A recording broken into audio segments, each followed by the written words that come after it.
اب وہ 10 دن کے بارے میں ہم بات کرتے ہیں. عشرہ ذی الحجہ جس کو کہتے ہیں، مطلب فرسٹ 10 days آف ذی الحجہ، حج کے مہینے کے پہلے 10 دن. ان ایام کی بڑی فضیلت ہے، یاد رکھیں. پہلے ذی الحجہ سے لے کر یوم النحر، مطلب 1 تاریخ سے لے کر 10، اور 10 کے دن ہم کیا مناتے ہیں؟ عید مناتے ہیں، بقرعید جس کو کہتے ہیں عام زبان میں. ٹھیک ہے، تو یہ 10 دن کی فضیلت کیا ہے اس کی طرف ہم بڑھتے ہیں. تو ذی الحجہ کے پہلے 10 دن کی فضیلت کے تعلق سے نبی اکرم صلی اللہ علیہ وسلم فرماتے ہیں، صحیح بخاری کی روایت ہے، غور سے سنی فضیلت ان دنوں کی جس کو ہم بہت ایزی، بہت آسان اور بہت معمولی سمجھتے ہیں. حدیث کے الفاظ ہے، ذی الحجہ کے ابتدائی 10 دنوں کے مقابلے میں دوسرے کوئی ایام ایسے نہیں جن میں نیک عمل اللہ کو ان دنوں سے زیادہ محبوب ہو. مطلب ذی الحجہ کی پہلی 10 تاریخ میں جو اعمال انسان کرتا ہے اللہ کو اتنے پسند ہے کہ اتنا پسند اللہ کو باقی دوسرے دنوں میں کیے گئے اعمال محبوب نہیں ہیں. صحابہ کرام نے عرض کیا اللہ کے رسول صلی اللہ علیہ وسلم کیا جہاد بھی نہیں؟ تو فرمایا اللہ کی راہ میں جہاد بھی افضل نہیں ہے.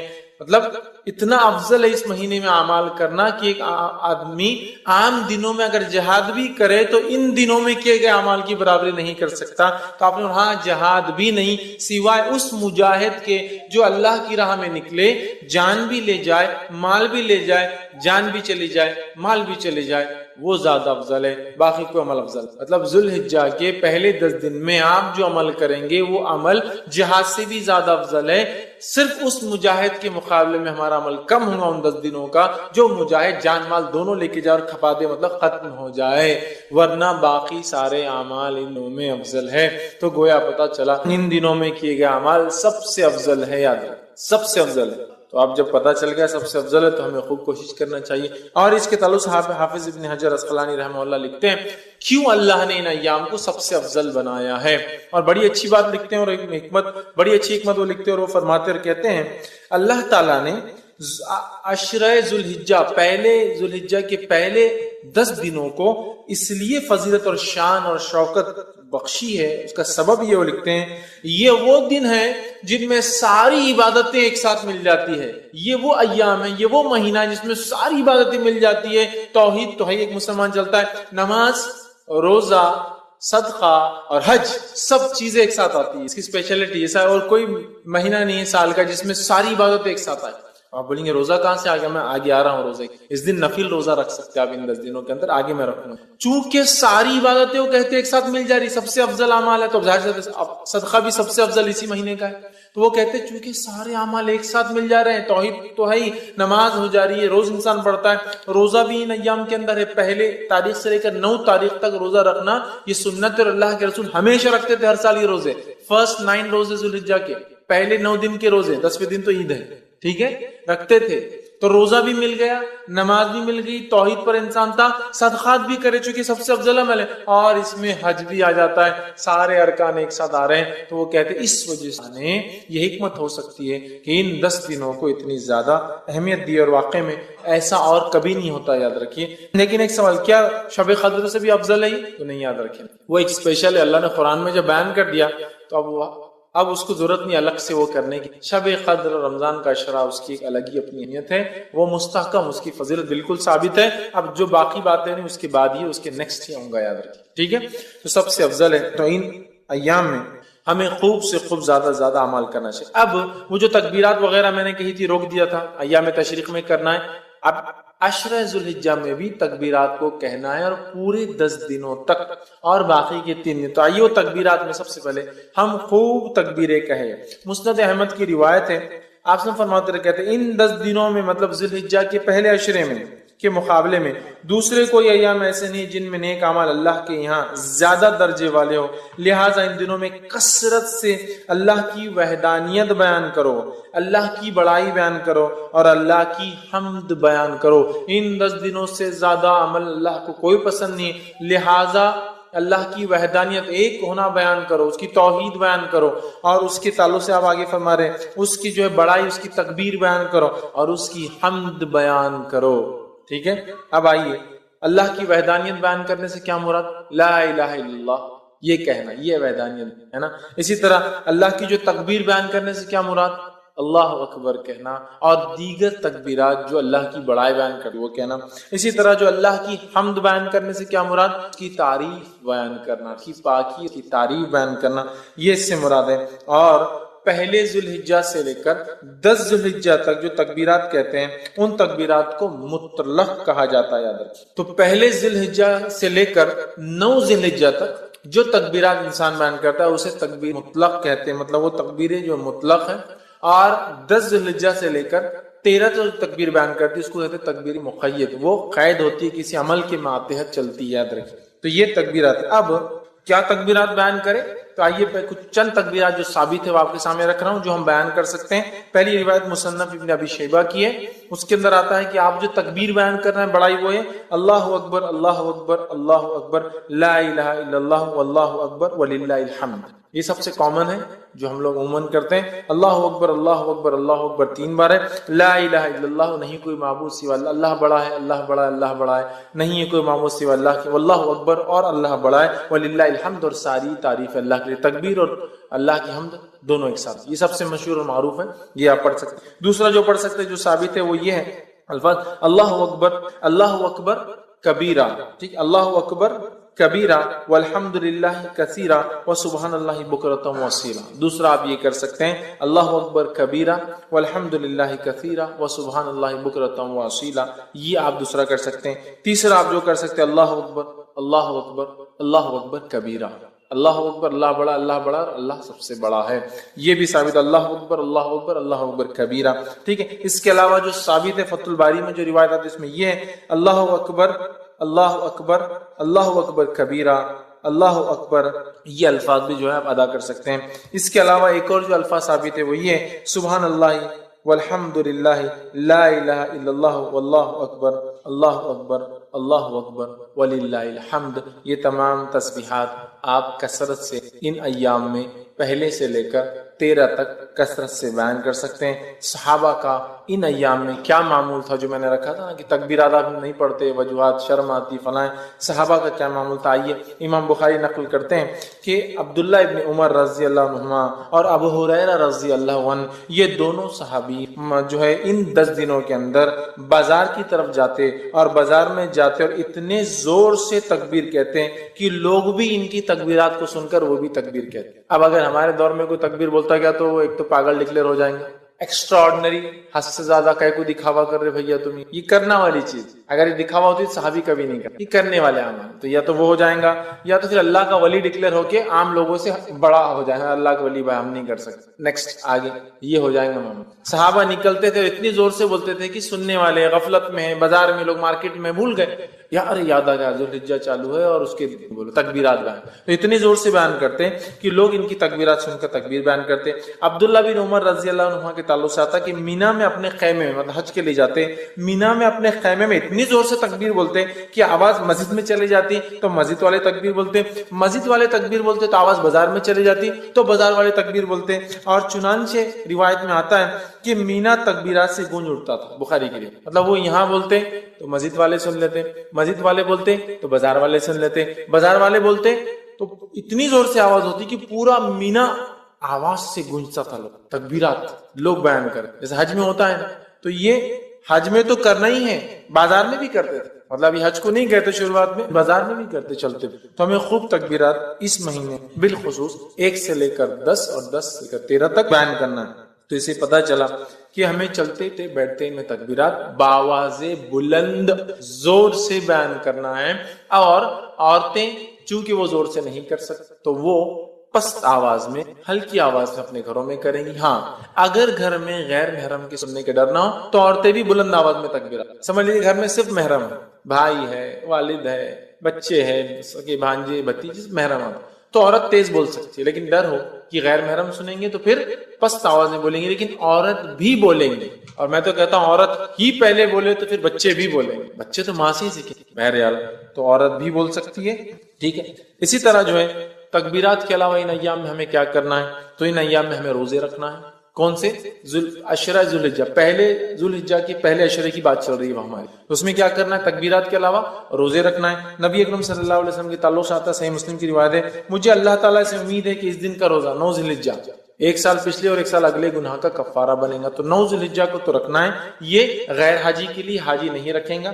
اس کے علاوہ ان مہینے کے اندر جو روزے آپ رکھیں گے اس میں ایک روزہ جو مشہور اور معروف ہے وہ یہ ہے, جس کے تعلق سے روایت اس طرح سے آتی ہے, سنن ابو داؤد کی روایت ہے کہ آپ سے ان کی زوجہ مبارک جو ہے ایک زوجہ فرماتی اور کہتی ہے کہ نبی اکرم صلی اللہ علیہ وسلم جو ہے ذوالحجہ مطلب 9 ذوالحجہ کا روزہ, اس کے جو ہے یوم عاشورہ کا روزہ, ہر ماہ کے 3 روزے, اور ایک روایت میں ذوالحجہ کے پہلے 9 روزے, 9 ذوالحجہ عرفے کا روزہ, اور جو ہے 10 محرم کا روزہ, اور ایام 20 مہینے کے 3 روزے کبھی نہیں چھوڑتے. اور ایک روایت میں الفاظ ہے آپ صلی اللہ علیہ وسلم پہلے 9 روزے ذوالحجہ کے پہلے مطلب پہلے عشرے کے پہلے 9 دن کے روزے اور 10 محرم کا روزہ, اور اسی طرح ایام 20 مہینے کے 3 دن 13, 14 اور 15 یہ روزے کبھی نہیں چھوڑتے. تو اس روایت میں 9 روزے کے تذکرہ ہے, پہلے 9 روزے, تو پتہ چلا اس مہینے میں روزے بھی رکھنا چاہیے. مسند احمد کی روایت ہے, آپ نے فرمایا کہ تعلق سے آتا ہے, فرمایا آپ صلی اللہ علیہ وسلم کبھی 4 کام نہیں چھوڑتے, عاشورے کا روزہ, عشرہ ذوالحجہ کے 9 روزے مطلب پہلے عشرے کے 9 جو ہے دن کے جو ہے فاسٹنگ روزے, اور مہینے کے 3 روزے آپ صلی اللہ علیہ وسلم, اور فجر کی 2 سنتیں, 4 عمل کبھی نہیں. اس میں بھی کیا آ گیا, 9 روزے آپ صلی اللہ علیہ وسلم کبھی نہیں چھوڑتے تھے. تو عشرہ ذوالحجہ میں روزہ بھی رکھیے, تکبیرات روزہ 9 روزے رکھ سکتے ہیں, 9 نہ بھی ہو پائے تو کم از کم ایک تو ضرور رکھیے, عرفے کے دن کا روزہ, ٹھیک ہے, یہ بھی جو ہے اس میں عمل کرنا ہے. اس کے علاوہ کیونکہ اس مہینے میں کیے گئے سارے اعمال افضل ہے, لہٰذا نفل نماز کا خوب اہتمام کرے. نفل نماز کے فائدے جو آتے ہیں صحیح مسلم کی روایت میں اس طرح سے آتے ہیں, اللہ تعالیٰ کے لیے اپنے سجدوں کو لازم کر لو, بے شک جب بندہ سجدہ کرتا ہے تو اللہ سبحانہ تعالیٰ کہ اللہ جو ہے سجدے کے ذریعے اپنی طرف تیرا ایک درجہ بلند کرتا ہے, اور اس سجدے کے ذریعے تیرا ایک گناہ مٹا دیتا ہے, اور یہ سال کے ہر وقت ہو سکتا ہے. تو لہٰذا یہ نفل نماز کے فضائل ہے. تو خوب ان مہینوں میں کیا کریں ہم, زیادہ سے زیادہ پہلے تو 9 روزے رکھنے کی کوشش کرے, کچھ نہ تو ایک نفل نمازوں میں اہتمام, فرض تو بہرحال کرنا ہی ہے, اس میں کوئی شک ہی نہیں ہے. نفل نمازوں کا کثرت سے اہتمام, اسی طرح تلاوت قرآن کا کثرت سے اہتمام, اس لیے کہ ہر حرف پہ 10 نے کیے, اور اس سے زیادہ کیا بہتر ہو سکتا ہے کہ ہم ذوالحجہ کے پہلے عشرے میں عمل کرے جو سب سے زیادہ افضل عمل ہے, تو آپ وہ کیجئے. صدقہ دینا, اس لیے کہ صدقہ ایک بڑا افضل عمل ہے, صدقہ بھی دیجئے, اس لیے کہ اس 10 دن میں کیے گئے عمل سب سے افضل ہے. لہٰذا خوب جو ہے صدقہ آپ کیجئے, اور دیگر جتنی نیکیاں ہو سکتی وہ کریں, اور بالخصوص گناہ کبیرہ سے اور حرام کاموں سے اپنے نفس کو بچائے, بالخصوص گناہ کبیرہ سے اور حرام کاموں سے اپنے نفس کو بچائے. اس لیے کہ محترم اور حرمت والے مہینوں کو پاس اور لحاظ یہی ہے کہ اس میں ہم گناہ اور معصیت کام نہ کریں, نیکیوں میں اضافہ کریں. تو جہاں ہم نیکیوں میں اضافے کی میں بات کر رہا تھا اب تک, تو یہاں گناہوں سے بچنا بھی بہت زیادہ ضروری ہے, اس لیے کہ یہ ایام میں کیے گئے اعمال سب سے زیادہ افضل ہے.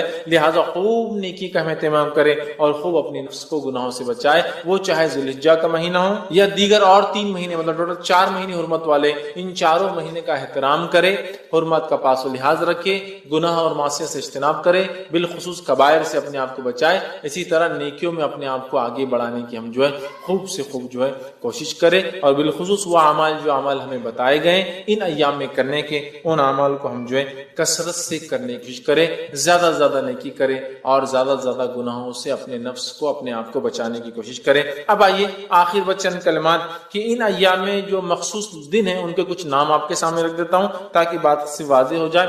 جو ہے پہلے عشرے کو جو ذوالحجہ کا ہوتا ہے یا ذوالحجہ کا ہوتا ہے اسے کہتے ہیں عشرہ ذوالحجہ. تو عشرہ ذوالحجہ, عشرہ کا معنی 10 ہوتا ہے, تو عشرہ ذوالحجہ بولے تو بعد کے 10 دن یا آخر کے 10 دن نہیں یاد رکھے. جب بھی روایت میں آئیں گا عشرہ ذوالحجہ تو معنی ہے پہلے 10 دن, فرسٹ 10 days, ٹھیک ہے. اس کے علاوہ دوسرا جو ہے یوم الضحیٰ, یہ جو ہے عید الاضحیٰ کے دن کو کہتے ہیں یوم الضحیٰ. اسی طرح جو ہے ایک اور دن ایام معلومات, جو ہم نے ابھی دیکھا قرآن کی آیت میں جو ہے جو حج کی آیت میں 27 میں, وہ ہے 10, 11, 12 اور 13, یہ ایام معلومات ہیں. ان کو ایام معلومات بھی کہا جاتا ہے. ایام معلومات مطلب 10 ذوالحجہ, 11 ذوالحجہ, 12 اور 13 ذوالحجہ. اسی طرح ایام تشریق 11 ذوالحجہ, 12 ذوالحجہ اور 13 ذوالحجہ کو کہا جاتا ہے. اسی طرح یوم عرفہ 9 ذوالحجہ کو یوم عرفہ کہا جاتا ہے. اسی طرح یوم النحر یوم النحر 10 ذوالحجہ کو عید کے دن، یوم النحر مطلب قربانی کا دن، خون بہانے کا دن، تو یوم النحر 10 ذوالحجہ کو کہا جاتا ہے، عید کے دن کو کہا جاتا ہے۔ اسی طرح جو ہے یوم الترویہ کہا جاتا ہے 8 ذوالحجہ کو، جب جو ہے حاجی جو ہے مینا میں جو قیام کرنے آتے ہیں، اور یہ بات جو ہے سنن ابو داؤد میں آتی ہے، تو اس کو یوم الترویہ کہتے ہیں، جو 8 ذوالحجہ ہوتے ہیں۔ تو یہ چند نام ہیں۔ اسی طرح جو ہے لیلۃ لیلۃ الحسبہ کہتا ہے، ایام تشریق کے بعد جو ایک رات آتی 14 کی، اس کو لیلۃ الحسبہ کہتے ہیں۔ تو یہ چند نام تھے جو ان دن میں ایام تشریق، یوم النحر، عید الاضحیٰ اور اس طرح سے ہم لوگ سنتے ہیں عام طور سے۔ تو یہ وہ چند چیزیں تھیں جو میں نے بہتر سمجھی کہ آپ کے سامنے۔ اس کے بہت سارے فضائل اللہ کی کتاب میں اور نبی اکرم صلی اللہ علیہ وسلم نے احادیث کے اندر اس کے فضائل بتائے ہیں۔ انشاءاللہ عزیز ان فضائل میں سے میں آج انشاءاللہ آپ کے سامنے چند جو ہے فضائل رکھنے کی کوشش کروں گا۔ سب سے پہلی چیز تو یہ کہ سارے ہی دن اللہ کی طرف سے، سارے مہینے اللہ کی طرف سے، ساری گھڑیاں جو اللہ نے بنائی وہ اللہ کی طرف سے۔ اس میں ایسی کوئی دو رائے نہیں ہے کہ کچھ گھڑیاں اللہ نے بنائی اور وہ مخصوص ہے، ٹھیک ہے۔ یہ الگ بات ہے کہ اللہ رب العزت نے کچھ گھڑیوں کو اپنے فضل سے مخصوص کر دیا، تو سارے ہی دن اللہ کی طرف سے، سارے مہینے اللہ کی طرف سے، ساری گھڑیاں اللہ کی طرف سے، اور سب کے سب اچھے ہیں۔ یاد رکھیں ساروں میں اللہ کی عبادت ہو سکتی ہے، تمام کے اندر اللہ کی معصیت گناہ سے رکنا ہے، تمام میں نیک کام کرنے کا شریعت اور اسلام ہمیں حکم دیتا ہے، یہ بات اپنی جگہ ہے۔ لیکن یہ اللہ کی طرف سے اس کا ایک فضل ہے کہ اس نے کچھ گھڑیوں کو، کچھ دنوں کو اور کچھ مہینوں کو اپنے فضل سے، عبادت کے اعتبار سے ان کی اہمیت بیان کر دی۔ تو یہ بات واضح ہونا چاہیے کہ ایسا نہ ہو کہ جب ہم محترم مہینوں کی بات کریں، جو ہے حرمت والے مہینوں کی بات کریں، تو آپ سمجھے کہ بس جتنے حرمت والے وہی اہمیت کے حامل ہے، باقی میں آپ جو چاہے کریے، معصیت، فسق، فجور، ایسا نہیں ہے۔ چونکہ ساری گھڑیاں، سارے دن، ساری راتیں، سارے دن اور جو ہے سارے مہینے اللہ کی طرف سے، لیکن اللہ رب العزت اپنے فضل سے، اپنے جود اور کرم سے جس گھڑی کو، جس وقت کو، جس مہینے کو بہتر سمجھتا ہے اس کو کچھ فضیلت عطا فرما دیتا ہے، اور اس فضیلت کی وجہ کچھ نہ کچھ عبادت ہوتی ہے اس کی، جو اس گھڑی میں وہ خاص کر دیتا ہے، ٹھیک ہے۔ تو اسی طرح اللہ رب العزت نے 4 مہینوں کو حرمت والا بنایا ہے، جس طرح سے ہفتے میں دن کے اعتبار سے جمعے کو جو ہے خاص اہمیت دی گئی، اسی طرح گھڑیوں میں، وقت میں، دعا کی قبولیت کے اعتبار سے رات کے آخری پہر، تہجد کے وقت یا سحر کے وقت کو اہمیت حاصل ہے کہ اللہ رب العزت پہلے آسمان پہ نزول کرتا ہے، تو یہ گھڑی کی اہمیت ہوئی، یہ جمعہ دن کی اہمیت ہوئی۔ اسی طرح ایک مہینے بھی کچھ اللہ رب العزت نے منتخب کی، اور اللہ رب العزت نے اس کچھ فضائل، کچھ باتیں ایسی بتائی ہے جن باتوں کی وجہ سے یہ مہینہ محترم ہو جاتا ہے، یاد رکھیے وہ مہینہ محترم ہو جاتا ہے، یاد رکھیے، ٹھیک ہے۔ تو اللہ رب العزت نے قرآن میں سورہ جو ہے توبہ، سورہ نمبر 9 آیت نمبر 36 میں جو میں نے آپ کے سامنے تلاوت کی خطبے کے بعد، اللہ نے فرمایا ان عدت الشہور عند اللہ 12 شہرا فی کتاب اللہ، کہ اللہ فرماتا ہے کہ اللہ کے نزدیک مہینوں کی گنتی 12 ہے۔ تو اللہ کے نزدیک منتھس کی کوانٹٹی 12 ہے، تو اللہ کے نزدیک مہینوں کی گنتی 12 ہے، اللہ کی کتاب میں جس میں اللہ نے بیان کر دیا۔ اور یہ چیز آج سے نہیں، اللہ فرماتا ہے یوم خلق السماوات والارض، اللہ نے جب سے آسمان اور زمین کو بنایا تب سے اللہ کے نزدیک مہینوں کی گنتی 12 ہے، 12 ہے، یاد رکھیے۔ پھر آگے فرمایا اور کہا منہا اربعۃ حرم، اور ان 12 مہینوں میں سے 4 مہینے 4 منتھ جو ہے حرمت والے ہیں، حرمت والے ہیں، ٹھیک ہے۔ حرمت والے کا کیا معنی ہے؟ حرمت والوں کا یہ معنی ہے کہ اس مہینے میں انسان اللہ کی خوب عبادت کرے، ٹھیک ہے، اس کی معصیت اور گناہ سے رکا رہے، جنگ اور جدال خاص طور سے جہاد کا ابتدا شروعات نہ کرے۔ ہاں کوئی اگر لڑنے آئے تو دفاع میں جواب دیا جا سکتا ہے، تو جنگ کی شروعات نہیں ہوگی، معصیت اور گناہ کے کام سے بچتے رہیں گے اور نیکی میں اضافہ کریں گے، یہ معنی ہے محترم یا حرمت والے مہینے کا، ٹھیک ہے۔ تو کہا ان مہینوں میں 4 مہینے حرمت والے ہیں۔ آگے فرمایا ذالک الدین القیم، اور یہی صحیح سلامت اور سیدھا اور قائم دین ہے۔ فلا تظلموا فیہن انفسکم، تو ان 4 مہینوں میں اے لوگوں اپنی نفس پر ظلم مت کیا کرو۔ ظلم کس طرح سے؟ گناہ کر کے، معصیت کر کے، جنگ جدال کی ابتدا کر کے، تو ان مہینوں کا خاص ہمیں خیال رکھنا ہے. اور وہ کتنے مہینے؟ خاص طور سے 4 مہینے.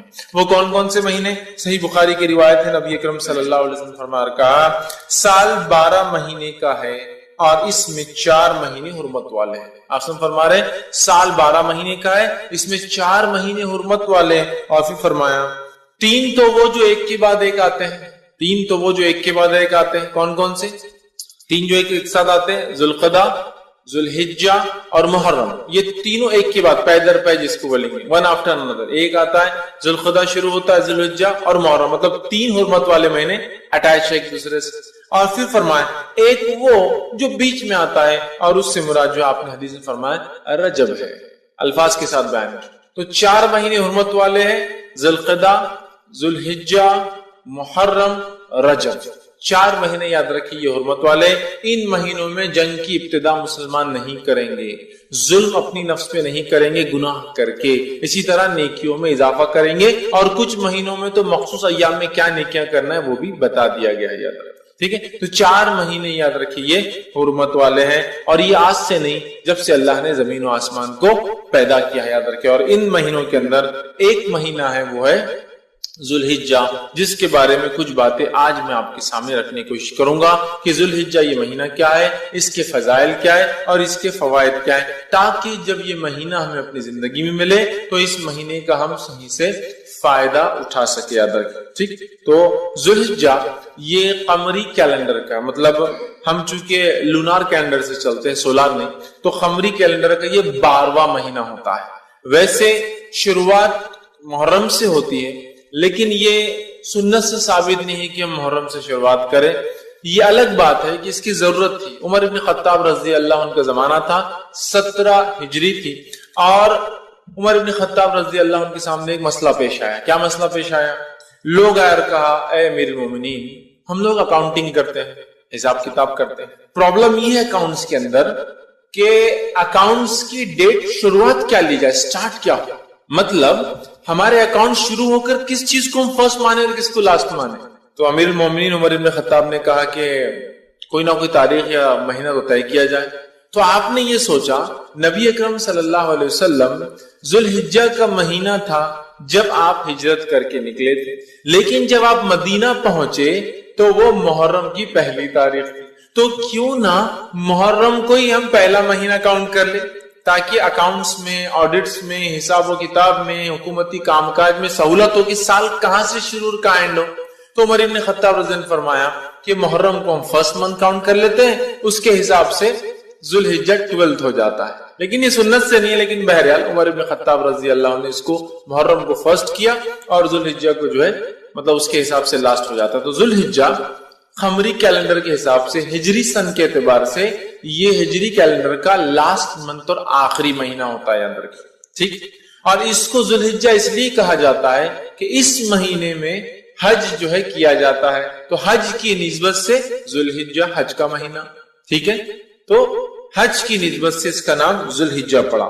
یہ بات ہم دیکھ چکے ہیں کہ اللہ تعالیٰ اپنے فضل سے، جود سے اور کرم سے کچھ مہینوں کو، کچھ دنوں کو اور کچھ گھڑیوں کو خاص فضیلت دیتا ہے. وہ اس اعتبار سے اس میں کسی خاص عبادت کو حکم دے دیتا ہے. جیسے مثال کے طور پر عرفے کا دن سالوں میں، مطلب سال کی گنتی کے اعتبار سے بڑی اہمیت کا مہینہ جو دن ہے، وہ جمعے کا دن جو ہر ہفتے آتا ہے وہ بڑی اہمیت کا حامل ہے. اسی طرح جو ہے 10 محرم کا جو دن ہے، ٹھیک، وہ بڑی اہمیت کا، عاشورہ جس کو ہم کہتے ہیں، بڑی اہمیت کا حامل ہے.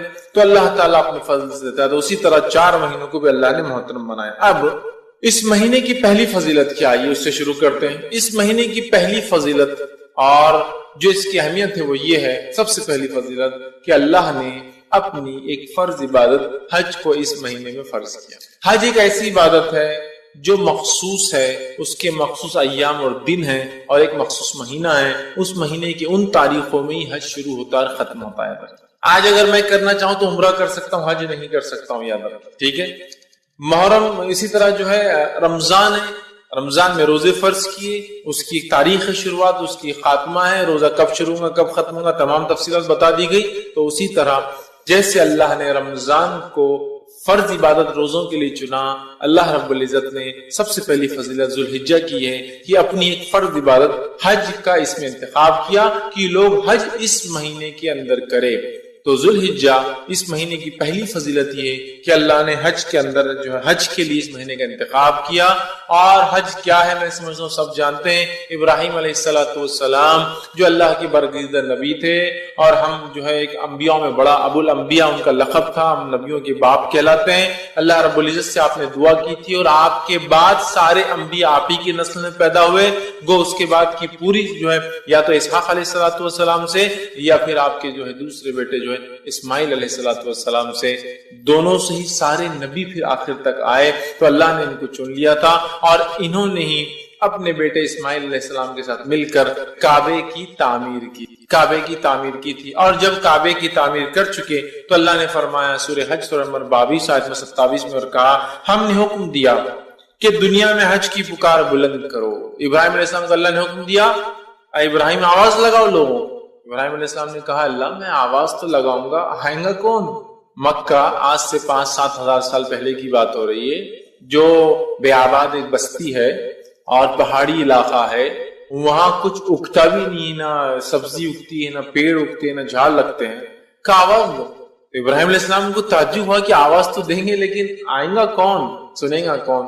لیکن اللہ رب العزت نے کہا ابراہیم آواز دینا تمہارا کام ہے، پہنچانا یہ ہمارا کام ہے آواز۔ اور ابراہیم علیہ السلام نے آواز دی جو اللہ نے حکم دیا، ہم نے حکم دیا کہ دنیا میں حج کی پکار بلند کر دو، لوگ تمہاری طرف دوڑتے ہوئے چلے آئیں گے، لوگ تمہارے دوڑتے چلے آئیں گے، ان میں وہ لوگ ہوں گے جو پیدل چل کر آئیں گے، اور وہ بھی ہوں گے جو مختلف قسم کی سواریوں پر اپنے مقام سے نکل کر بیت اللہ کے حج کے لیے آئیں گے۔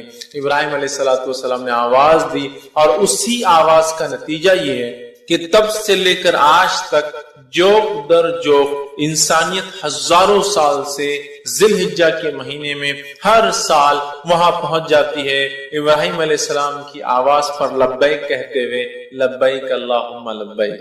تو ابراہیم علیہ السلام کو اللہ نے حکم دیا تھا آواز دو لوگوں کو، اور لوگ آ رہے ہیں جوق در جوق یہ آواز لگاتے ہوئے کہ اے اللہ جو ابراہیم کے ذریعے تو نے آواز لگوائی کہ تیرے گھر کا طواف ہو، حج ہو، تو لبیک اللہم لبیک، اے اللہ ہم حاضر ہے، اے اللہ ہم حاضر ہے، ہم پریزنٹ ہے اس چیز کے لیے، ہم نے اس پکار کا جواب دیا اور ہم یہاں موجود ہے تیرے گھر کے حج کے لیے، طواف کے لیے، سعی کے لیے اور دیگر ارکان۔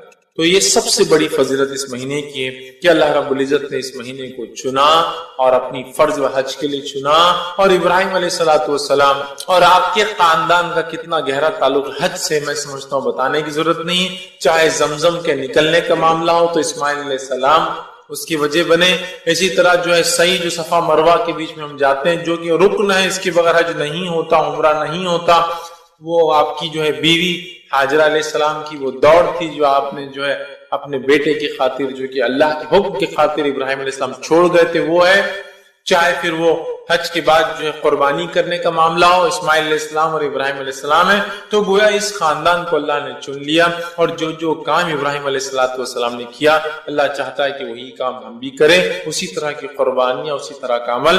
تو یہ سب سے پہلی فضل اس مہینے کی ہے کہ اللہ رب العزت نے اپنی ایک فرض عبادت حج کے لیے اس مہینے کا انتخاب کیا، تو ہمیں چاہیے جس کے پاس استطاعت ہو، سفر کرنے کی صحت ہو، تو وہ ضرور حج کرے اس مہینے کے اندر۔ یہ تھی اس مہینے کی پہلی فضیلت۔ اسی طرح جو ہے ذوالحجہ مہینے کی دوسری جو اہم فضیلت ہے وہ یہ ہے کہ اللہ رب العزت نے اس مہینے کو حرمت والا مہینہ بنایا ہے۔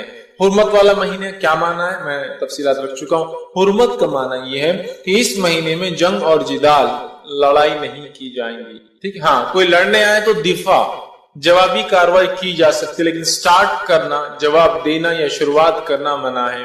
اس مہینے میں معصیت اور گناہ اور کبائر سے بچنا چاہیے اور زیادہ سے زیادہ نیکیوں میں اضافہ کرنا چاہیے، یہ معنی ہے حرمت والا۔ حرمت کا ہوتا محترم، جیسا مسجد حرام کہتے ہیں، مطلب محترم، یا حرام کا معنی ہوتا ہے وہ چیزیں جو عام جگہ پہ حلال ہے یہاں لیکن وہ حرام ہے، ٹھیک ہے۔ عام جگہ پہ آپ جھاڑ وغیرہ توڑ سکتے ہیں، جب آپ حج کو جائیں گے تو حرم کے اس میں آپ جھاڑ نہیں توڑ سکتے ہیں نا۔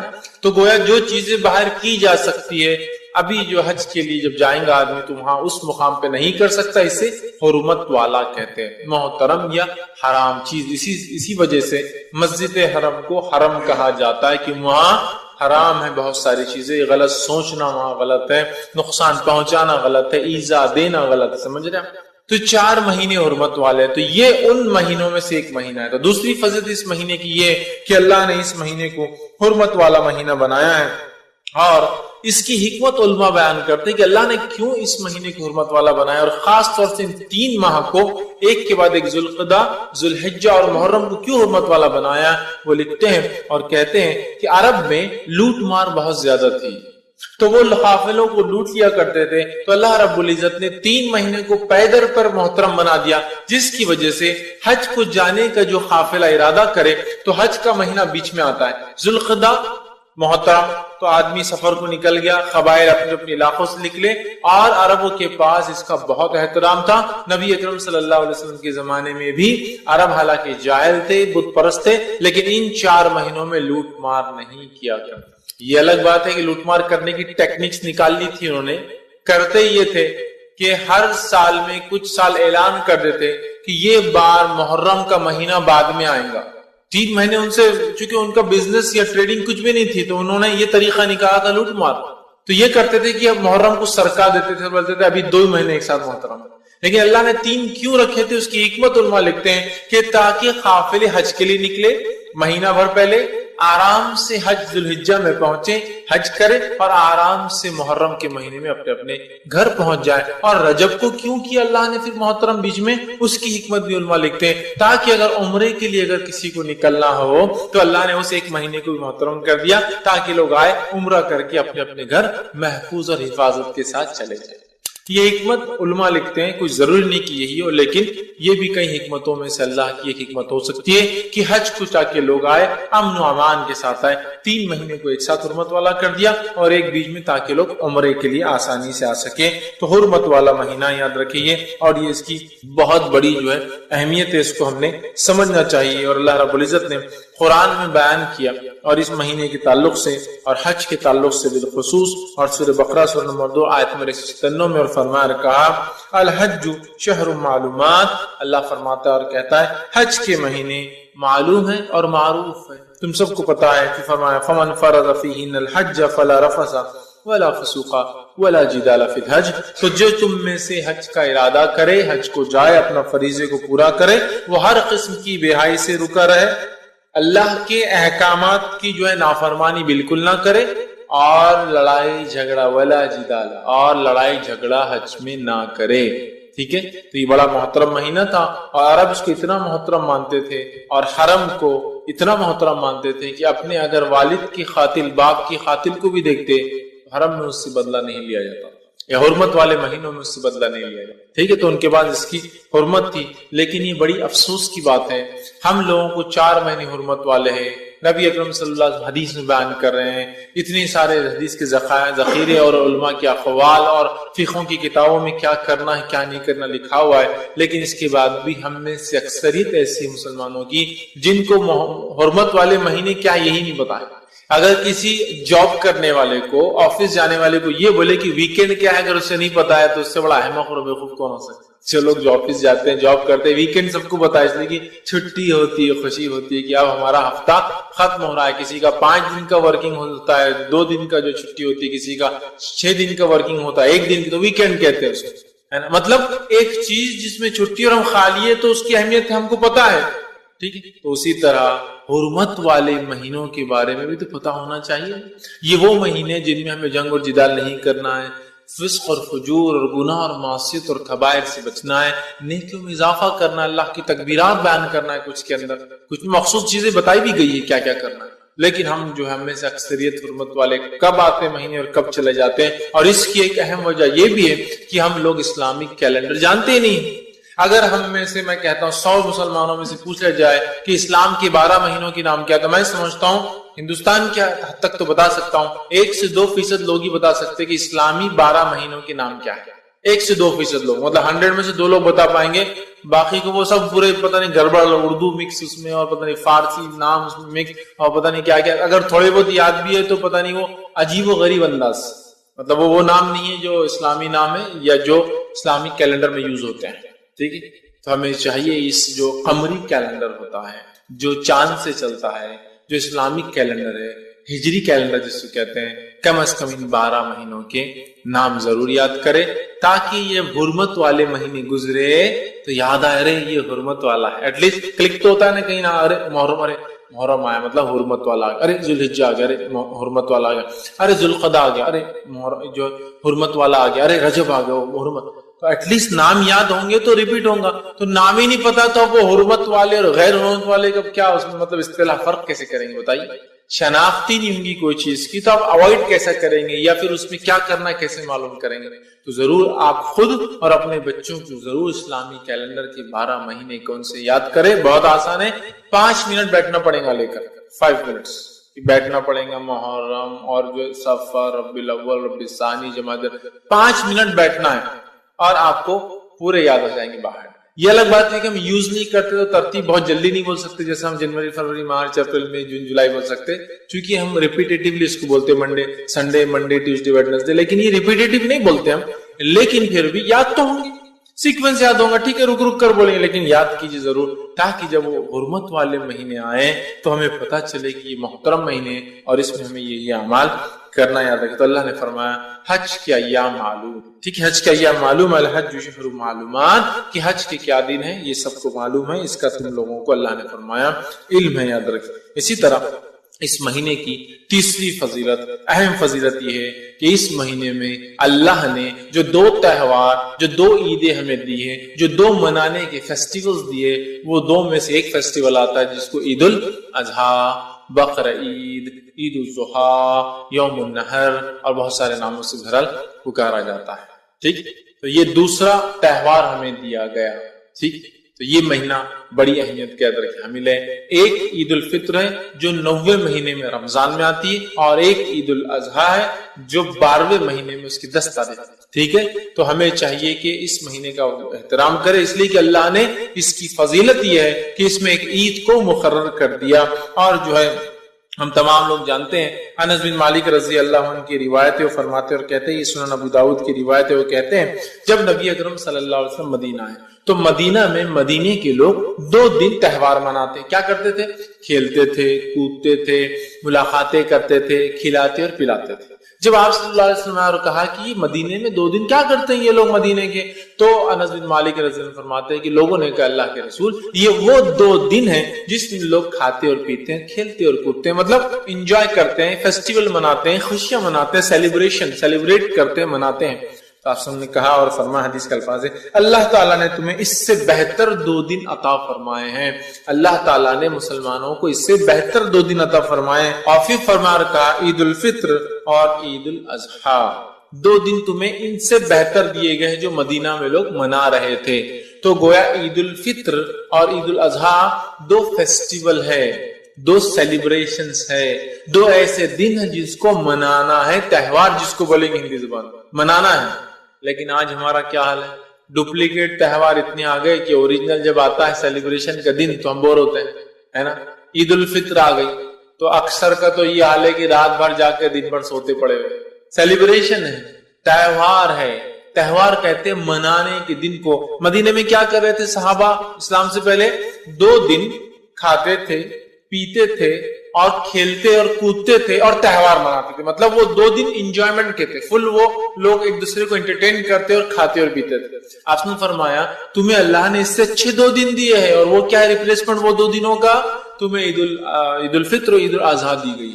اب عید الفطر تو سونے میں چلے گی، اور عید الاضحیٰ تو اکثر ہمارے نوجوان اتنا بور ہوتے یار، صبح اٹھو، جانور کاٹو، وہ گندگی اور فلاں، اور پتہ نہیں یار یہ نہیں آئے تو اچھا دن، بہت بور ہو جاتے آج کے، مطلب گویا جو منانا تھا وہ ہم نہیں منا رہے۔ یہ کیوں ہوتا ہے معلوم آپ کو؟ جب ڈپلیکیٹ چیزیں زیادہ ہو جاتی تو اوریجنل کی اہمیت ختم۔ کتنے تہوار ہم نے منتھلی اور مطلب ویکلی ایجاد کر لی، دیکھ لیجیے، جس کا نتیجہ یہ ہوا حقیقی تہوار آ تو گل۔ شب قدر وہ رات ہے جس کو جاگنا ہے، اور اللہ کے رسول صلی اللہ علیہ وسلم اور آپ کی ازواج کو آپ پورے 10 راتیں جگاتے، یہ ہے شب قدر۔ کرنا ہے، جاگنا ہے۔ آپ سے ثابت ہے کہ آپ انس بن مالک رضی اللہ عنہ کو بھیجتے، چونکہ آپ تو اعتکاف میں ہوتے، جاؤ میرے بیویوں کے گھر جاؤ، دستک دو اور سب کو اٹھو، آج قدر ہو سکتی، منانا ہے۔ اب ہم نے کیا کر لیا، 15 شعبان کو منا لیا، شب برات 120 سال کا ثواب پا لیا، حالانکہ موضوع روایت ہے۔ اور اس کے بعد اس سے پہلے منا لیا، کیا منا لیا؟ شب معراج، جس کو تو نہ سر ہے نہ پیر ہے اس کی بیچارے، نہ اس کا کوئی ثبوت، اور دونوں منا لیا۔ اب قدر کی ضرورت ہی کیا رہی، اس لیے کہ 120 سال کا ثواب تھا، 15 شعبان کو اٹھا لیا ہمارے جو مسلمان بھائی نے، اب اس کی کیا ضرورت ہے شب قدر کی، جس کے بارے میں اللہ کے رسول صلی اللہ علیہ وسلم کی حدیث، جس کے بارے میں اللہ نے اپنے کلام میں 97 نمبر کا 97 نمبر کا پورا سورہ اتار دیا، ان انزلناہ فی لیلۃ القدر وما ادراک ما لیلۃ القدر لیلۃ القدر خیر من الف شہر، 1000 مہینوں سے افضل کا ہے اس رات، لیکن ہم اس کو انجوائے نہیں کر رہے، اس کو منا نہیں رہے جیسا منانے کا حق عبادتیں کریں۔ کیوں؟ ڈپلیکیٹ نے اصل کو ختم کر دیا۔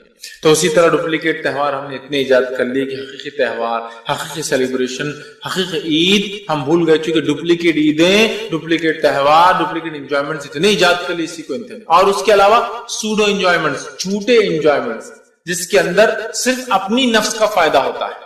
یہ حقیقی انجوائمنٹ ہے کیا؟ عیدین حقیقی انجوائمنٹ ہے، دونوں میں کچھ نہ کچھ دینا ہے انسانیت کے لیے۔ عید الفطر میں آپ فطرہ نکال رہے، عید الاضحیٰ میں آپ گوشت تقسیم کریں، انسانیت کو کچھ دے رہے ہیں، جبکہ باقی جتنے انجوائمنٹ میرے اور آپ کے سب صرف ایک پرٹیکولر گروپ کو فائدہ دیتے ہیں، ہم سب دوست مل کے کھا رہے ہیں۔ اگر آپ فقیر آ گئے تو ہکا لو یار اس کو، ہاں کھڑا ہو گیا، اس کے دیکھنے کی وجہ سے نظر لگ جائیں گے، دیا نہیں جا رہا اس کو، ایک لمیٹڈ گروپ میں ہے۔ لیکن یہ دو تہوار ایسے جس میں ساری امت فائدہ اٹھاتی ہے، اور بلکہ امت سے بڑھ کر انسانیت بھی فائدہ اٹھاتی ہے، سمجھ رہے آپ؟ تو بہرحال آپ صلی اللہ علیہ وسلم فرمائیے ہے، اور ان دو عیدوں کے علاوہ اسلام میں کوئی جشن، کوئی عید، کوئی تہوار، کوئی منانے کا ڈے نہیں ہے۔ اس بات کو آپ بالکل گرہ باندھ کے رکھ لے اپنے سے۔ ہوتا تھا نا پہلے لوگ یاد رکھنے کے لیے چیزیں دوپٹے پہ عورتیں جو ہے گرہ لگا دیتی تھی، یا لوگ دستیوں پہ لگا دیتے تاکہ یاد رہے کہ کچھ تو بھی کام کرنا ہے، گرہ لگا لیجیے کہ کوئی اور تہوار اور عید نہیں۔ ٹھیک ہے،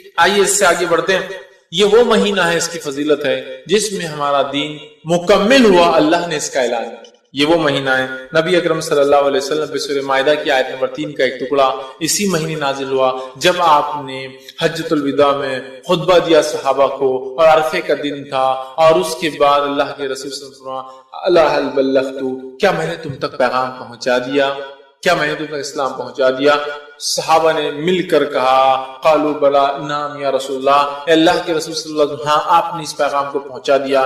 نبی اکرم صلی اللہ علیہ وسلم حدیث میں آتا ہے، اللہم اشہد، اپنی جو ہے شہادت انگلی آسمان کی طرف کر کے کہا سیدھا، اللہم اشہد، اللہم اشہد، اللہم اشہد، اللہ تو گواہ رہنا میں نے پہنچا دیا، اللہ تو گواہ رہنا میں نے پہنچا دیا، اللہ تو گواہ رہنا میں نے پہنچا دیا۔ تو یہ دین مکمل ہوا، اور اللہ رب العزت نے پھر یہ آیت نازل کی اٹیسٹ کرنے کے لیے کہ ہاں یہ دین مکمل ہوا، الیوم اکملت لکم دینکم واتممت علیکم نعمتی ورضیت لکم الاسلام دینا، آج میں نے تمہارے لیے اپنا دین مکمل کر دیا، الیوم اکملت لکم دینکم واتممت علیکم نعمتی، اور میری نعمت اسلام کی شکل میں تم پر پوری کر دی، ورضیت لکم الاسلام دینا، اور جو میرے پاس یہ چیز لے کے آئیں گے جس کو اسلام کہتے ہیں، میں اس سے روز قیامت راضی ہو جاؤں گا۔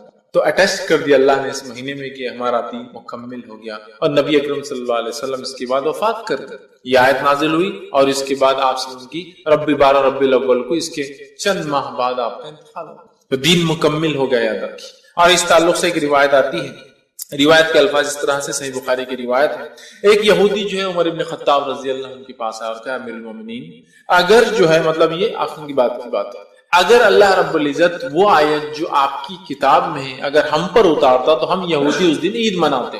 تو عمر ابن خطاب رضی اللہ عنہ نے کہا، کون سی آیت اگر تم اترتی تم پر تو تم عید مناتے؟ تو کہا یہ آیت، الیوم اکملت لکم دینکم واتممت علیکم نعمتی ورضیت لکم الاسلام دینا، اگر یہ آیت ہماری توریت میں ہوتی تو ہم اس آیت پر عید مناتے، چونکہ یہودی جانتے تھے کہ ان دین اسلام ابھی مکمل نہیں ہوا ہے، آخری نبی آنے والے ہیں۔ اب آخری نبی آ گئے تھے، اسلام مکمل ہو گیا تھا، تو اس یہودی نے کہا اگر ہم پر یہ اتر جاتی آیت تو اتنا خوش ہوتے ہم تو کہ عید منا لیتے۔ تو عمر ابن خطاب رضی اللہ عنہ نے جب اس سے پوچھا کون سی آیت، اس نے جب یہ آیت کہی تو عمر ابن خطاب رضی اللہ عنہ نے فرمایا، کہا ہاں اس آیت کو تو ہم لوگ خوب جانتے ہیں، یہ اللہ کے رسول صلی اللہ علیہ وسلم پر جمعے کے دن اتری تھی جب آپ صلی اللہ علیہ وسلم عرفات میں کھڑے تھے۔ اس لیے میں نے کہا یوم عرفہ کے دن آخر نے ایک ہی حج کیا، اس دن یہ آیت نازل ہوئی، تو کہا جمعے کا دن تھا، عرفہ تھا، تب یہ آیت وہ فرماتے ہیں کہ ہم پر نازل ہوئی تھی، اور ہم اس آیت کو خوب جانتے ہیں کہ اس کا کیا معنی ہے، سمجھ رہا؟ تو یہ دین کے تکمیل مکمل ہونے کا مہینہ ہے۔ اسی طرح یہ قربانی کا مہینہ ہے، یہ اس کی فضیلت ہے، قربانی کا مہینہ ہے، ذوالحجہ قربانی کا مہینہ ہے، اور مسلمان اپنے باپ کہیے یا اپنے جو ہے نبی جو ہے ابراہیم علیہ السلام، جن کا بڑا ہی گہرا تعلق ہے اس دین اور اسلام سے، بیچ میں کئی انبیاء آئے اور گئے، لیکن جتنا گہرا تعلق ابراہیم علیہ السلام کا دین اسلام۔ تو آج انشاءاللہ عزیز جو سوال و جواب قربانی سے متعلق لوگوں نے کیے تھے، اس کو ہم نے ایک جگہ جمع کیا، میں وہ رکھوں گا، اس میں آپ لوگوں کے بھی اگر کچھ سوال ہے تو آپ بہرحال اس میں پوچھ سکتے ہیں۔ اس کو ترتیب ہم نے دی سوالات کو اس اعتبار سے کہ وہ شروعات سے لے کر خاتمے کی طرف جانور لینا وغیرہ وغیرہ وغیرہ، ایسا اس کو اسٹارٹ ٹو اینڈ ہم نے اس کو ایڈجسٹ کرنے کی کوشش کی تاکہ ایک لیکچر جیسا بھی دکھے، سوال و جواب بھی ہو جائے اور ترتیب میں ہو جائے۔ آپ کا بھی اگر کوئی سوال ہو اس قربانی سے متعلق، اس ترتیب میں جو ہم چل رہے ہیں جانور لینے سے لے کر قربانی سے لے کر گوشت تقسیم تک، تو بہرحال آپ بھی بیچ میں جو ہے اپنا ہاتھ اٹھا سکتے ہیں اور سوال کر لیں۔ آخر میں کوئی سیشن نہیں ہوگا، آپ بیچ میں ہی سوالات بہرحال اس میں کر سکتے ہیں۔ خواتین بھی اگر کوئی سوال ہو قربانی سے متعلق تو لکھ کر فوراً نیچے بھیج دیں۔ بہرحال اگر کوئی سوال کا بیچ میں نہ بھی یاد آیا تو آخر میں پوچھے، کوئی انشاءاللہ اس میں مسئلہ نہیں ہے۔ تو آئیے ہم اس کو اپنے سیشن کو شروع کرتے ہیں اور قربانی سے متعلق سوال و جواب دیکھتے ہیں۔ اللہ رب العزت نے قرآن میں یہ بات بیان کر دی اور فرما دیا کہ نہیں پہنچتا ہے جانوروں کا گوشت ترقون اللہ تک، جو پہنچتا ہے وہ آپ کا تقویٰ ہے۔ قربانی میں جو چیز اللہ تعالیٰ تک پہنچتی ہے وہ اللہ ہمارا تقویٰ ہے اور ہماری نیت ہے جو اللہ تعالیٰ کو پہنچتی ہے، تو اس کو صحیح کرنا بے حد ضروری ہے۔ بہرحال آئیے اب چند سوالات دیکھتے ہیں جو لوگوں نے پوچھے تھے، اس کو ترتیب میں نے رکھ دیا ہے آپ کے سامنے بہرحال رکھتے ہیں۔ سب سے پہلی چیز جو سوالات آئے تھے یا جو سوال آئے تھے ان میں کچھ سوال تھا، وہ یہ تھا قربانی جو ہے کسے کہتے ہیں اور ہم قربانی کیوں کرتے ہیں؟ ٹھیک، سب سے پہلی چیز تو یاد رکھیے قربانی سے مراد یاد رکھیے عید کے دن، یا قربانی کسے کہتے ہیں تو قربانی سے مراد عید کے دن جانور کو جو ہم ذبح کرتے ہیں، یا عید کے بعد ایام تشریق میں جو قربانی کے دن ہے اس میں جو جانور کو ذبح کرتے ہیں اور ذبح کر کے اللہ تعالیٰ کا جو قرب حاصل کرتے ہیں، یاد رکھیے اس کو قربانی کہتے ہیں۔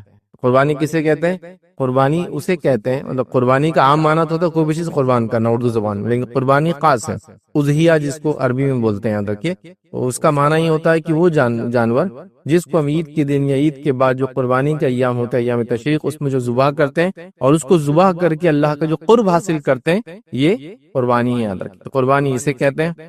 اور ہم کیوں کرتے ہیں؟ کیونکہ اللہ رب العزت کے فرمان ہے، یہ حکم ہے، جیسا کہ اللہ رب العزت نے ایک جگہ فرمایا فَصَلِّ لِرَبِّكَ وَانْحَرْ، سورہ کوثر کے اندر، کہ آپ اللہ کے لیے کیا کیجئے؟ نماز قائم کیجئے، اور نہر ونہر اور قربانی کیجئے، ٹھیک ہے۔ تو لہٰذا اللہ رب العزت کا حکم ہے کہ ہم نماز قائم کریں، اللہ کے لیے قربانی کریں، اور قربانی جو ہے یہ ایک اہم عمل ہے، یاد رکھیے عبادت ہے، اور قربانی صرف اور صرف اللہ تعالیٰ کے لیے ہوں گی، یاد رکھیے اللہ تعالیٰ کے علاوہ کسی کے لیے قربانی نہیں کی جا سکتی، یاد رکھیے جیسا دیگر عبادت ہے، یاد رکھیے یہ بھی ایک عبادت ہے۔ تو ہم کیوں کرتے ہیں؟ یہ اللہ کا حکم ہے، ٹھیک ہے۔ اور قربانی کیا ہے خاص طور سے؟ وہ یہ ہے کہ جو 10 تاریخ کو ہم قربانی کرتے ہیں، جس کو عید کا دن عید الاضحیٰ ہے، اور اس کے بعد ایام تشریق میں جو قربانی کرتے ہیں اللہ کا قرب حاصل کرنے، تو بہرحال اس کو قربانی کہتے ہیں۔ بھائی کسی نے سوال کیا تھا قربانی کرنا کیا سنت ہے یا فرض ہے؟ یہ سوال ہی بہت سارے لوگ کرتے ہیں کہ قربانی کرنا کیا ہے، سنت ہے، نفل ہے، فرض ہے، جو عید کی قربانی کی ہم خاص بات کر رہے ہیں۔ تو یاد رکھیں قربانی کرنا یہ ابراہیم علیہ السلام کی سنت ہے، اور پھر اس کے بعد نبی اکرم صلی اللہ علیہ وسلم نے بھی یہ کیا، تو ہم کہیں گے نبی اکرم صلی اللہ علیہ وسلم کی بھی سنت ہے، ٹھیک ہے۔ اور اس کو جو علماء نے جس کیٹیگری میں ڈالا ہے کہ قربانی کرنا فرض ہے، سنت ہے، تو علماء نے اس کو سنت موقدہ، اور کچھ نے یہ لکھا کہ یہ سنت واجبہ ہے، ایسے بھی الفاظ ملتے ہیں۔ یہ میں کہوں گا سنت اور سنت موقدہ، یہ بہتر ہے بہرحال اس کو سمجھنے کے لیے۔ تو قربانی یا تو سنت ہے یا تو سنت موقدہ ہے، لیکن یہ ابراہیم علیہ السلام سے شروع ہوئی تھی، اور کب شروع ہوئی تھی پورا واقعہ بہرحال اس کا بیک گراؤنڈ جانتے ہیں، یاد رکھیے۔ اور اللہ رب العزت نے اس واقعے کے بعد کیا فرمایا تھا اور کہا تھا وَفَدَيْنَاهُ بِذِبْحٍ عَظِيمٍ، اور ہم نے ابراہیم کو اس کے بعد ایک عظیم ذبیحہ عطا فرمایا تھا۔ یہ کیا واقعہ تھا؟ ابراہیم علیہ السلام کو اللہ تعالیٰ نے آزمایا، آزمانے کے بعد جو ہے ان کو خواب دکھایا، خواب میں یہ بتایا کہ اسماعیل کو ذبح کر رہے ہیں۔ ابراہیم علیہ السلام پہنچے، اسماعیل کو لیا اپنی والدہ کے پاس جو کہ مکے میں رہتے تھے، ابراہیم علیہ السلام دوسری جگہ پہ رہتے تھے، اسماعیل کو لے کر چلے، ایک مخصوص مقام پر پہنچے، ان کو لٹا دیا، اور بس چھری پھیرنے کو تھے، مطلب بالکل رکھ دیا تھا گردن پہ، پھیر رہے تھے، تو اللہ تعالیٰ نے بچے کو بدل دیا، اور اس کے بدلے جو ہے ایک دمبا، ایک جانور وہاں آ گیا، اور ایک آواز آئی کہ اے ابراہیم تم نے اپنا خواب سچ کر دکھایا، اور اللہ نے فرمایا کہا کہ ہم نے اس کو ایک بڑے ذبیحہ سے بدل دیا، یاد رکھیے فدیے میں ان کو دے دیا، اور وہاں سے قربانی شروع ہو گئی، یاد رکھے۔ ابراہیم علیہ السلام کی سنت ہے، اور ابراہیم علیہ السلام کے تعلق سے اللہ رب العزت نے قرآن میں فرمایا کہ ابراہیم میں تمہارے لیے بہترین نمونہ ہے۔ ابراہیم علیہ السلام یاد رکھیے آپ کی زندگی بھی ہمارے لیے، اس امت کے لیے خاص طور سے نمونہ ہے، یاد رکھیے، آئیڈیل یاد رکھیے، اسوہ ہے، یاد رکھیے۔ تو ابراہیم علیہ السلام میں بھی ہمارے لیے اسوہ حسنہ ہے، تو یہ ابراہیم علیہ السلام کی سنت ہے۔ دوسرے الفاظ میں پھر ہم کہیں گے تو نبی اکرم صلی اللہ علیہ وسلم کی سنت یا سنت موقعہ ہے، یاد رکھیے۔ تو اس سے ایک بات پتہ چلی، قربانی کرنا فرض اور واجب نہیں ہے، لیکن جو کر سکتا ہے ضرور بھی ضرور اللہ تعالیٰ کے لیے کام کرے، یاد رکھے، ٹھیک ہے۔ تو اس سے بات واضح ہو گیا تھا۔ اب آگے آئیے، تیسرا سوال جو لوگوں نے کامنلی کیا تھا وہ یہ تھا کہ قربانی کرنے کی استطاعت ہو اور پھر بھی قربانی نہ کرے تو اس کا کیا ہوگا؟ مطلب کسی کی قربانی کرنے کی استطاعت ہے لیکن پھر بھی وہ نہ کرے تو کیا ہوگا؟ تو پہلے ہم سوال میں دیکھ چکے کہ سنت یا سنت موقعہ ہے، جو کر سکتا ہے کرے، اور نبی اکرم صلی اللہ علیہ وسلم نے اس کی تاکید بھی کی، یاد رکھے۔ تو جس کے پاس مال دولت ہے پھر بھی قربانی نہ کرے تو اس کو تاکید ہے نبی اکرم صلی اللہ علیہ وسلم کی کہ وہ ایسا نہ کرے بلکہ قربانی کرے، مطلب مال ہوتے ہوئے قربانی سے پیچھے نہ رہے، اس کو کرنا چاہیے۔ آئیے حدیث کے الفاظ دیکھیں اس طرح سے، یہ ابن ماجہ کی روایت ہے، نبی اکرم صلی اللہ علیہ وسلم فرمایا کہا کہ جو شخص قربانی کی استطاعت رکھتے ہوئے قربانی نہ کرے وہ ہمارے عیدگاہ کے قریب بھی نہ آئے۔ جو شخص قربانی کی استطاعت رکھتے ہوئے قربانی نہ کرے وہ شخص ہمارے عیدگاہ کے قریب بھی نہ آئے، مطلب عید کی نماز کے لیے نہ آئے۔ لیکن اس کا ہرگز یہ معنی نہیں ہے کہ آپ قربانی نہیں کرے تو عید کی نماز بھی نہیں پڑھیں گے، معنی یہ ہے کہ استطاعت ہے تو کرو، مطلب نبی اکرم صلی اللہ علیہ وسلم اس کو ایمفسائز کر رہے ہیں، زور دے رہے ہیں، ٹھیک ہے، اہمیت بتا رہے ہیں کہ جو قربانی کی استطاعت رکھتے ہوئے قربانی نہ کرے وہ ہمارے عیدگاہ کے قریب نہ آئے، مطلب قربانی کی استطاعت ہے تو قربانی بھی کرو اور عیدگاہ بھی آؤ، یہ سینس میں اس کا معنی۔ لیکن یہ بالکل نہیں کہ میں قربانی کی استطاعت رکھتا ہوں قربانی نہیں کر رہا ہوں تو اب نماز بھی نہیں پڑھوں گا عید کی، نہیں، نماز تو پڑھوں گا ہی، ٹھیک ہے، یہ اہمیت بتانے کے لیے، ٹھیک ہے۔ تو لہٰذا قربانی سنت ہے، سنت موقعہ ہے، کچھ نے سنت واجبہ کہا، بہرحال اہم ہے، بہت اہم ہے۔ میں یہی گزارش کروں گا جس کی استطاعت ہے وہ ضرور بھی ضرور قربانی کرے، پیچھے نہ ہٹے۔ نبی اکرم صلی اللہ علیہ وسلم نے اسی کو تاکید اور اسی کی اہمیت بتاتے ہوئے یہ کہا کہ جس کے پاس قربانی کی استطاعت ہو اور قربانی نہ کرے تو ہمارے عیدگاہ کے قریب بھی نہ، یاد رکھیے، یہ اس کی اہمیت بتانے کے لیے، یاد رکھیے، ٹھیک ہے۔ تو بہرحال آپ سمجھ رہے ہوں گے بڑے اہم عمل ہے، جو بھی کر سکتا ہے وہ کرے، یاد رکھیے، جو بھی کر سکتا ہے۔ حتیٰ کہ اگر آپ کو ایسا لگتا ہے کہ اس ماہ میں کچھ پیسے لے کر قربانی کر دو اگلے مہینے چکا سکتا ہوں تو بھی آپ کر سکتے ہیں، کوئی مسئلہ نہیں اس کے اندر۔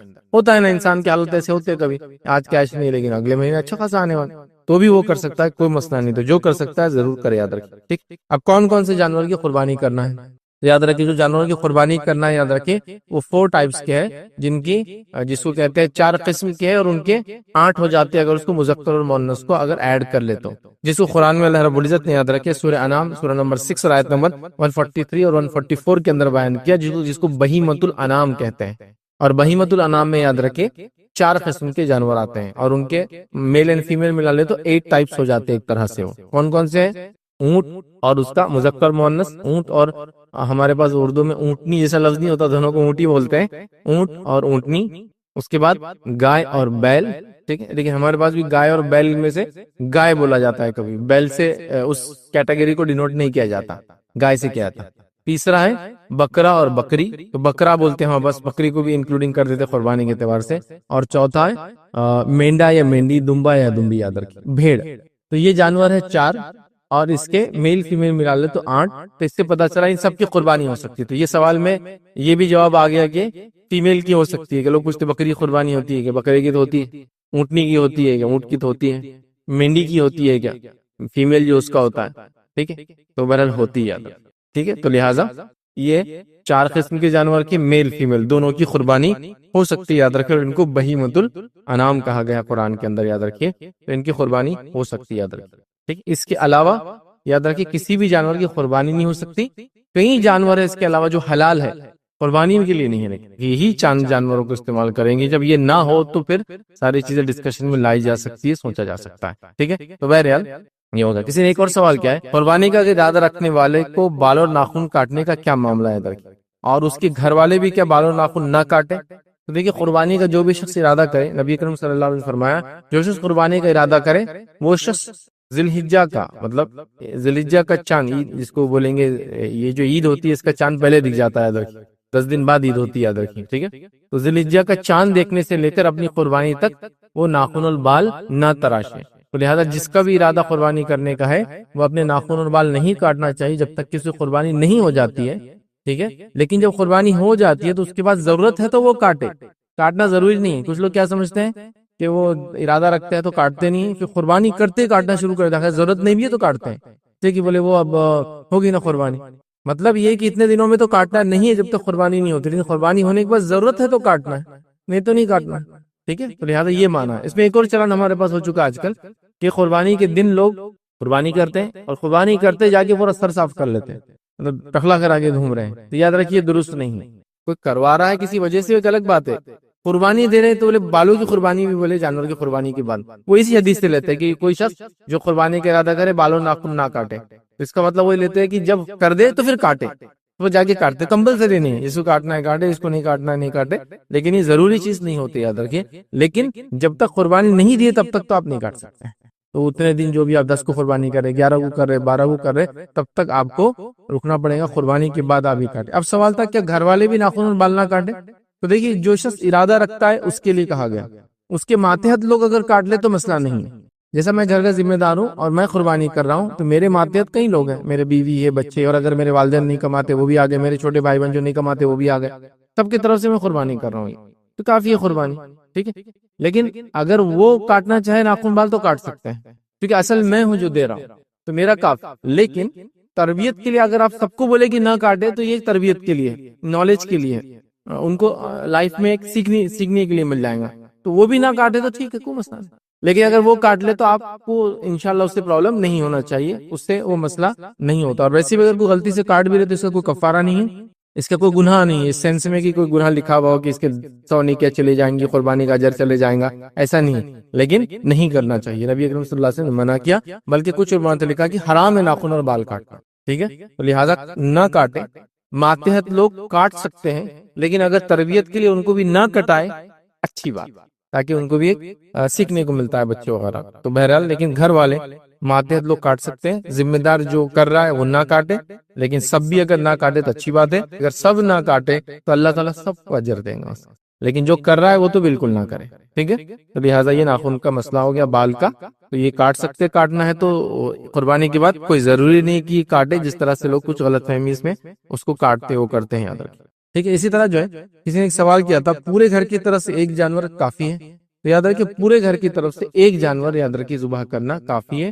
ایک جانور سے مراد یا تو جانور چھوٹا جانور یا ایک حصہ کافی ہے، حصے سے مراد بڑے جانور میں حصے ڈالے جاتے ہیں، ٹھیک ہے، جیسا کہ اونٹ اور اونٹنی کے اندر قربانی کے حد تک 10 حصے، حج کے اندر 7 حصے ہوتے ہیں لیکن قربانی میں 10، اسی طرح گائے اور بیل کے اندر 7 حصے ہوتے ہیں، ٹھیک، تو لہٰذا 7 لوگ مل سکتے ہیں، اور 7 لوگوں سے مراد یہاں کیا ہے، 7 خاندان کے حصے اس میں آ سکتے ہیں، کیونکہ ایک جانور میں ایک پورا کنبہ، قبیلہ، خاندان اس میں آ سکتا ہے، اور اس کے تعلق